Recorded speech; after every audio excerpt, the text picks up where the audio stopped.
Thanks for tuning in, Guardian. Today we're going to talk about my top 3 favorite Sundial weapons. If you were to ask me what are some god rolls for these weapons I'm going to talk about, in my opinion, these are the god rolls for how I like to play the game. My god roll might be different from your version of a god roll. It just really kind of depends on how you play, but if you were to ask me on these 3 weapons which ones you should grind for until you think you could stop grinding for it because you have the best version of the weapon, that's what we're going to talk about. We're going to go with number 1 first, which is going to be Steel Feather Repeater, which is more of a fun gun. I like to use appended mag on this weapon instead of tac mag and extended mag. Tac mag gives it more stability and a little bit more reload, but not as much ammo as appended. Appended doesn't mess with the functionality of the weapon at all. And then extended mag will give it the most ammo, but it cuts the reload in half or even more, and it's really slow, so I like appended mag. Subsistence lets you keep 60% of the weapon's ammo capacity. It used to be 40%, but then they buffed it, and it's not a bad perk at all anymore. You'll run out of ammo sometimes, but not nearly as much as you think. And then multi-kill clip, at times 1 is at 17%. Times 2 is 33%, and then times 3 is 50%. So this is the most damage you can get out of the kill clip-esque type buffs and stuff like Rampage, Swashbuckler. Multi-kill clip is the most damage you can get at that 50%. But the reason that I consider this a god roll is because it's a base game weapon. It's just meant for fun activities. It's not something you're going to slay out and master in legendary type of Nightfalls. But when it comes to base game, regular Sundial, patrol activities, lost sectors, whatever it is, anything in the base game pretty much, even heroic and normal, ordeals, it even works in that, and base game lower Nightfalls. But you can see right here, every time that I get a kill, it gives me 12 rounds back in the magazine, so you can pretty much just hold the trigger down, and if you ever want to put multi-kill clip in it, like if you come up to an orange bar or a yellow bar, then you can reload it after you slayed all these other ads. That's usually what I do. I usually don't reload it until I have like a huge group, and I want to get a fast forward on downing them to get more ammo back in the magazine. Then I'll pop in the multi-kill clip, but a lot of the time, I'm just seriously just holding the trigger down until it's out of ammo, and then I melee somebody, and then it refills the magazines and all the ammo back up, so you're not without ammo that often.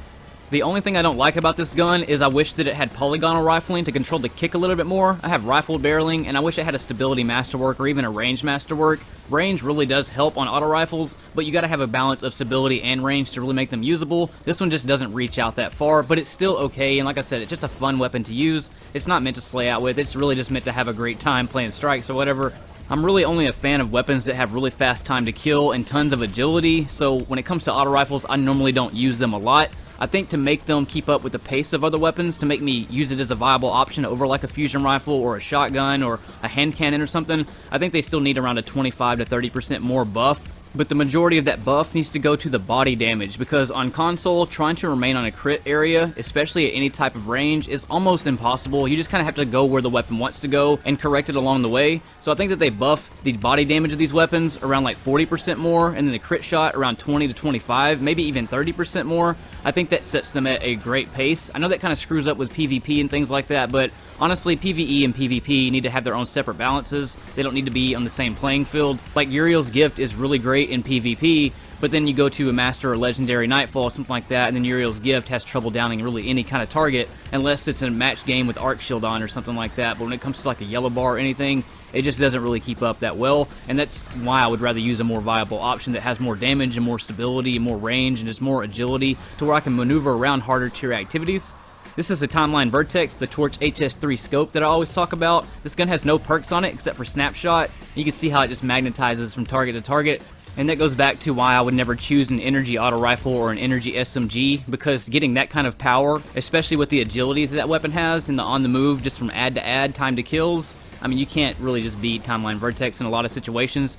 I can read the comments now, people being like, well, it's a primary weapon, Ristophilis. Why are you comparing a fusion rifle to a primary? I'm just talking about the damage in general on auto rifles and SMGs and sidearms in the energy slot. I'm not going to choose a more powerful damage, a more ranged weapon, the sweep shotting ability, the air accuracy, the ad-to-ad kill movement that I get from fusions. I'm never going to put a primary weapon in my energy slot, so it doesn't make sense to me to do that. What they should do is make it to where you can put an energy weapon in the primary slot, and then make it to where kinetic weapons will do a lot more damage to non-shielded enemies, to where you do have to pay the price if you choose an energy weapon in your primary slot. So there's still that balance of, damn, is it really worth it to put that energy weapon in the primary, because there's a lot more kinetic enemies to fight in this Nightfall, but sometimes it might make sense to have it this way, so there's more choices at that point. The balance of it right now is you do 10% less damage by using an energy weapon, but it should be, if you're fighting an energy energy weapon type enemy, then it could do more damage regardless when their shield is off or not. If their shield's busted, you still do a ton more damage by using an energy weapon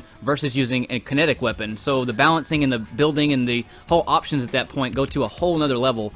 And I get that sometimes you might need an unstoppable weapon and an anti-barrier weapon, but you can still use unstoppable melee, and there's way more adds in the Nightfalls or Ordeals than there are champions, so I would still rather use a fusion rifle and just use an unstoppable melee to still have a faster time from add to add, and not choose a slower killing option. So that's really what I'm getting at, is there's still other options even though you're not using a weapon that has unstoppable on it.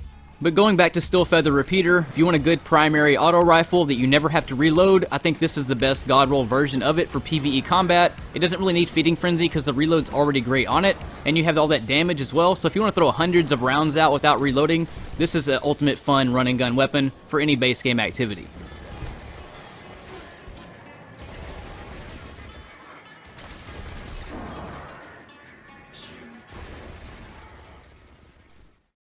Now moving on to the Gallant Charge, my second favorite Sundial weapon, an 860 fusion. Let's go over the perks that I recommend. Always ionized battery. The reason that I like ionized battery is because we're going to be using demolitionist, so you never have to reload this anyways. So ionized gives you the max amount of ammo without having to sacrifice using a backup mag.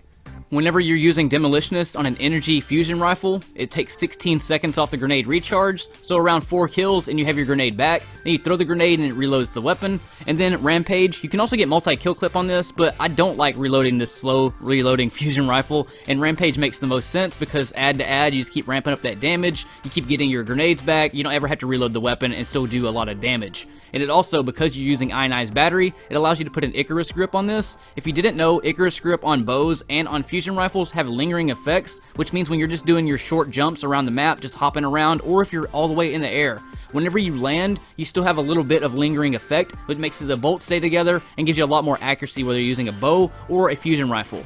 The damage on this is really massive. I don't normally like 860 fusion rifles because their run and gun ability normally isn't that great, but the Icarus grip does make it a lot better for this. But if you want to use a massive damage weapon, if you have a ton of yellow bars or a ton of orange bars, it does a great job against them, and even stacked red bars, it can take out a ton of them, but you do need to practice sweeping with this because you got to get the charge time down, the sound of the weapon to know when you need to start sweeping it, and it doesn't have a lot of handling on it. You can also get tap the trigger options, but I mean, if you're trying to get, the all-around best perks, I mean, Demolitionist and Rampage, there's no sense in using tap the trigger in PvE because you don't have to be as accurate as the Crucible and things like that. So it's not worth choosing accuracy perks over Demolitionist and Rampage in PvE. The weapon still shoots fine, though it does take a lot of practice. The first 15 minutes or 20 minutes that I started using this weapon, I didn't really like it that much, but around like a couple days later, just, constantly playing with it and just trying to figure the weapon out, and the fact that it has great perks on it, I mean, the weapon does have to have some kind of balance for the amazing perk options that you can get with it, so that's why it's not going to be the most accurate fusion rifle,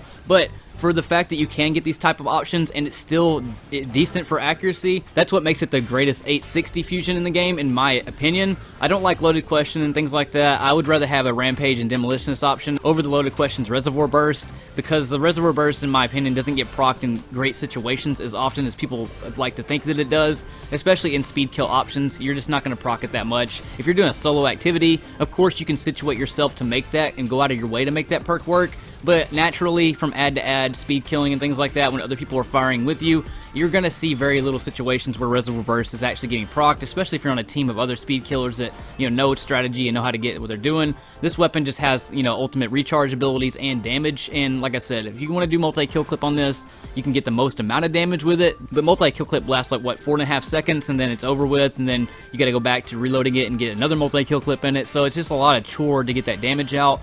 It's not really worth it to keep having to reload it just to get the multi-kill clip option that could still be going away because of the fact that it takes so long to reload it, and then going from add to add on top of that, it could fall off before I even had a chance to even get a ×3 in it. But with this, you can just keep ramping up Rampage, keep throwing it to reload it, and get the grenade recharge.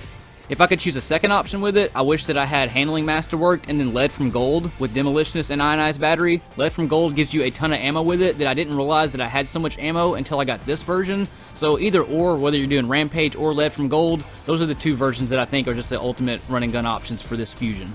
Before we get into the last weapon, I want to mention that I staged the scenes you're going to be seeing to explain the perk on this gun so you understand it a lot more. So Patron of Lost Causes is going to be the third and final weapon to Scout Rifle, obviously, and any Scout Rifle, if you put a target in front of it, a Scout Rifle will kill it. And that's not what I'm even going to show you gameplay of. I'm going to show you the gameplay of why these perks, when you put them together, make it an ultimate run and gun ad clear weapon for the god roll that I like. I recommend chambered, arrowhead break, or polygonal, and then appended mag for 17 rounds. It doesn't change any functions on the weapon. Extended mag will give it 18, but it makes it horrible reload, and then tac mag gives it 16, and a little more stability in reload, but the gun's already accurate enough.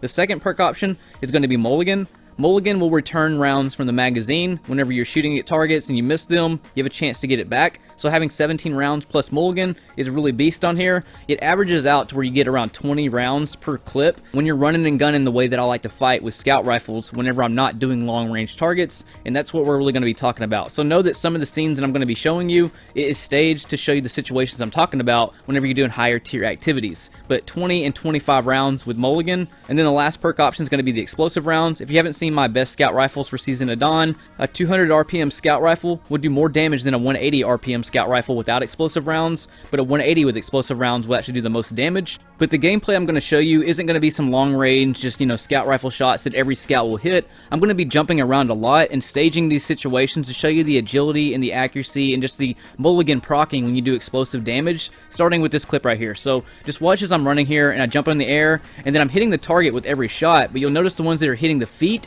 are getting mulligan proccing, and I actually get 20 rounds out of this first magazine in this first area. And when you shoot knight shields, when they throw their shield up, it actually procs mulligan on that as well.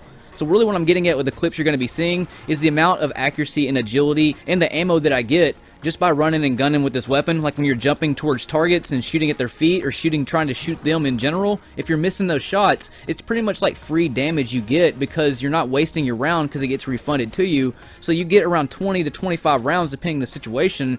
And like I said, normally I would just be standing still and shooting these and taking them out, but I'm doing jump gameplay on purpose just to show you the mulligan getting procced and just how much freedom and ability you have when you're shooting the scout rifle, just spamming it at targets, how you can get so many rounds with it, especially if you're in like higher tier master activities, which the master tier Nightfall wasn't great this week for this scout rifle to show good footage of what I'm actually trying to portray. So what I did was I just launched in solo, just into some regular strikes, just to show you just examples of this. But if you're doing lower light activities, like if you're 960 light or 965 and you're doing a master ordeal at 980, you can't sit there and stand toe to toe. So you'll find yourself having to jump around and hit a lot of shots from, the air and stuff a lot of the time, especially if they're throwing their shield up and they're booming at you at the same time. You can only take like 1 or 2 booms and you're dead. Or if you have acolytes that like to hide behind cover in master tier activities, I was trying to stage this to show you because I did this whenever this was the ordeal one week, and you can get 25 rounds of splash damage whenever they're hiding, just to keep splashing at their feet. So it's just like a ton of options that you get. There's more utility with this roll than any other roll. I have every roll you can get with this and tried every roll out to see which one was my favorite. Another version that I liked was Rapid Hit, but Rapid Hit doesn't have that up-close agility and air options that this one has, such as right here when I jump and shoot all these ads right here. You'll notice the ammo getting refunded, it's like 3 to 4 to 5 rounds per magazine. But if I don't have, appended magazine, or if I have Rapid Hit doesn't make sense when I'm fighting, Agile, because I have to stay on crit shot with Rapid Hit. But with this one, I get free splash damage because a lot of these shots are just refunded to it. So it's like I never even shot at all, but I got damage out of it. I'm sure there's a lot of players that like the rapid hit option, but in my opinion, a scout rifle is just a scout rifle when you're shooting it at long range, and it's not that serious for me to have rapid hit, to be honest, because scout rifles are really accurate weapons. However, when I want to use this as an up-close tool and have that utility to splash damage feet and just tons of options like that to run and gun with it and just play more aggressive and agile and hop around targets, you'll notice right here I get 21 rounds out of this entire magazine just from just doing splash damage and just hopping around. But you don't get that option with any other roll but the mulligan and explosive round, and then having the impended mag to make it the 20 to 25 rounds. But like I was saying, a lot of the time I wouldn't, be hopping around and doing splash damage shots like this, but there are a lot of clutch situations where maybe I'm about to get killed and I'm just jumped in the wrong area. I can just start splash damaging at people's feet to stagger them or blow them backwards, or just tons of other options like that I have on top of the long range scout rifle ability that all scout rifles are really just all good at. There's really no scout rifle that sucks at long range, if that makes sense. You can shoot them anywhere, but right here I'm doing damage on every shot and I'm getting refunded a lot of it. Here's a jolt shot that I always talk about. When I'm shooting the target and my gun jolts down, if you don't touch the joystick at all and just keep spamming it, the game automatically lines the crit shot up. And here's the final situation with it. Just again, this is just the regular, strike or whatever, but you'll see how it saves me because of the mulligan and giving me so many rounds. It'll be the situation up here where I get that fence put around me and I had to bust it while I'm getting blasted at by another Taken. And just, options like that I like to have on weapons because they're survival options and they're beast options, because having more rounds that also can do damage is like, it's free damage, you know what I mean? It's like free money, you know what I mean? It's like, right here is the situation I'm talking about. I just keep spamming it at that shield and it keeps refunding the ammo. And because of Mulligan putting 20 plus rounds in the magazine, it was just enough. But if I'd only had 15 stock, I'd have been stuck there and possibly got killed. So I'm not saying that situation will always happen, but it's a utility to have at my disposal whenever I do need it that other roles don't have. And that's what makes it a god roll for the Patron of Lost Causes. And that's it, Guardian. The rest of this is just going to be random gameplay, just strategies, showing the Torch HS3, just doing supers, just wrecking basically. But when it comes to weaponry, man, I only like to use weapons that slay hard, that are accurate, have plenty of agility, plenty of options, the utility to speedrunning combat, to keep beasting over and over. That's what I like to do. That's what I always build for. That's the weapon loadouts that I like to use. I'm not saying that everybody has to be into speed killing, but I don't want to kill slow. You know what I mean? Like, it doesn't have to be a competition. I want to have fast time to kill. Besides having to sit there extra 5 seconds or longer trying to down a group of ads, I'd rather just mow the situation and be done with it and then move on to next targets. Same with Trackless Waste, having Grave Robber and Kill Clip, and the ability to keep doing unlimited Kill Clip options by dumping rounds out after Kill Clip ends and then reloading it. And then in the Crucible, I like to use Under Pressure and High Impact Reserves because those options are always procced because I start with 2 rounds. So I'm always doing bonus damage and always getting accuracy in the Crucible. And then right here, a Grave Robber again, throw 34 rounds back in, reload the Kill Clip in it, dump this dude. And then the agility and air accuracy that I get with this weapon, where I can just keep freely moving around the map to do damage. I'm not limited in any ways. And right here, long range rocket shot, taking all those ads out down range. No limits is what I like to have. No limit at all. Slice down power with this Torch HS3 and the perfect amount of damage for most of the game's activity. I balance out for like 90% of what the game offers. So if there's a ton of yellow bar ads, I'm going to build out for a ton of yellow bar ads. But the game doesn't balance like that.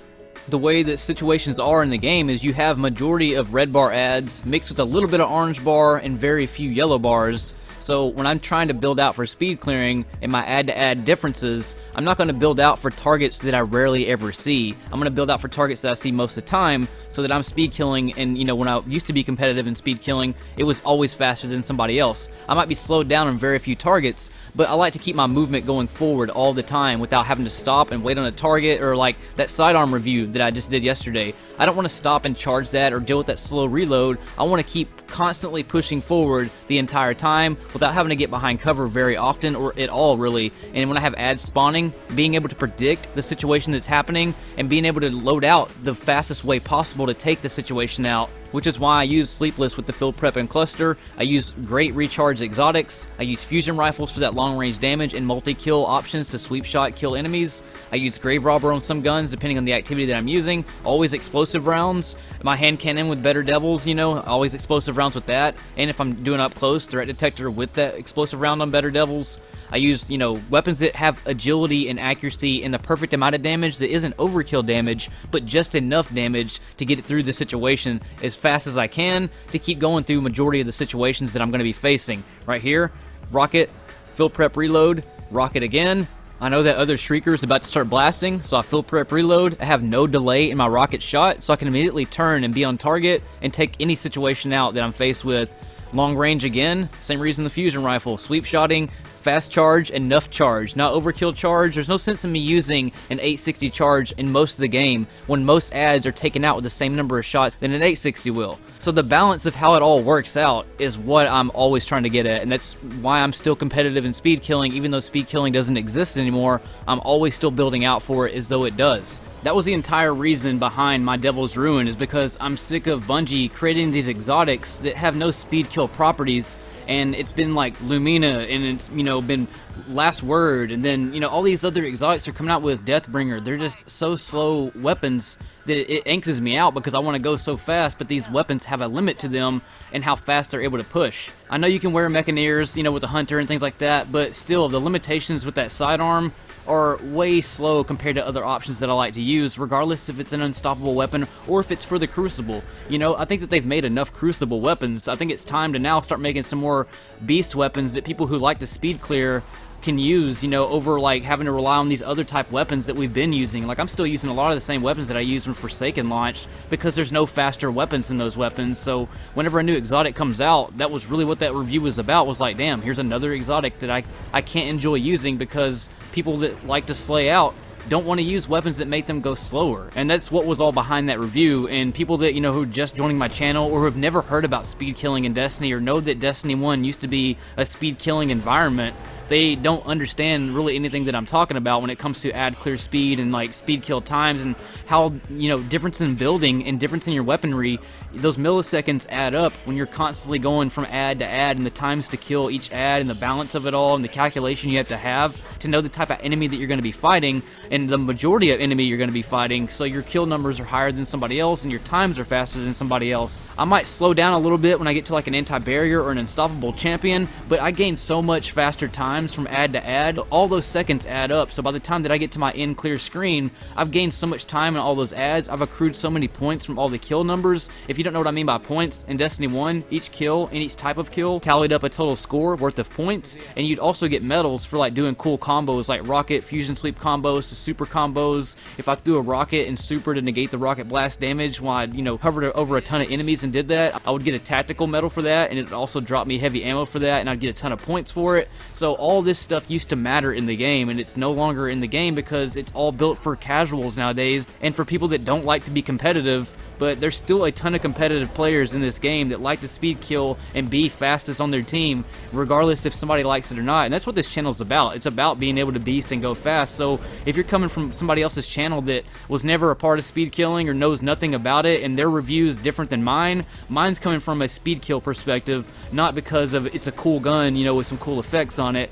I want to know, you know, what is the time of this weapon, how fast does it kill, what's the agility like on this weapon, what can it do, what's its limitations, and all these exotics they're coming out with, they just have these horrible limitations that force me to walk around and be still and, you know, block-footed, where I'm not even able to move around that much and be able to use these weapons unless I'm doing like moon activities or patrol or like easy game stuff, you know what I mean? I'm not able to rock out like I want to and use the skill that I've, you know, acquired on my controller basically, and that's really what it's all about. So I get it's an easy troll to do, you know what I mean? It's like, oh, who cares about PvE, speed killing, yada yada, PvE's easy, you know, I get a lot of that, dude, but like, PvE is easy when you make it easy. If you want to stand back and pussyfoot it and, like, you know, play like you don't have any control skills, yes, the game can be very easy. But when you're trying to gain times and push and be aggressive as possible and stay in the ad's face and keep having the ability to slay and keep moving forward, that's not easy, because to be faster than somebody else requires a specific loadout, a calculated and calibrated build to make sure that your recharge rates are always ready when you need it. It takes a ton of math to figure all this stuff out, to gain seconds at a time on your runs,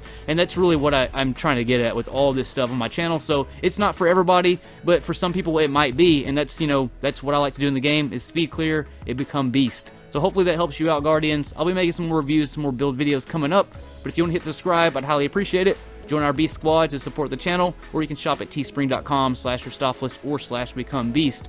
I appreciate all your time, Guardians. For those of you who get the channel and what it's all about and the purpose and growing this community and adding suggestions, you know, that can progress the game in a better direction, you know, a more competitive direction. That's what I was talking about with the strike speed kill system that they used to have in D1.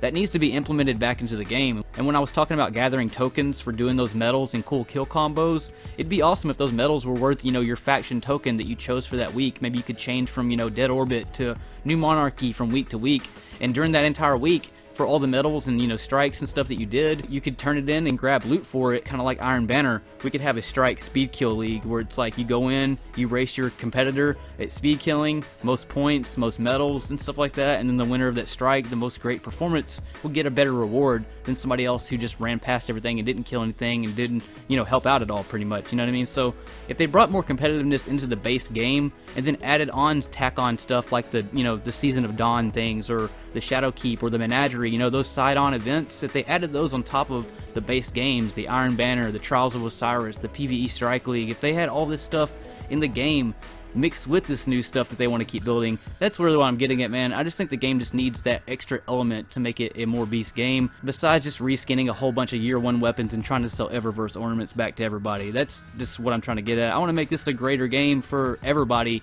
and I'm using my platform for that voice to keep pushing in the right direction and not just settle for all this stuff we've been settling for. It's time to make some beast weapons. It's time to make some beast builds. But my name is Ristopoulos. I appreciate you all for tuning in. I'll see you all in the next video next time. In space.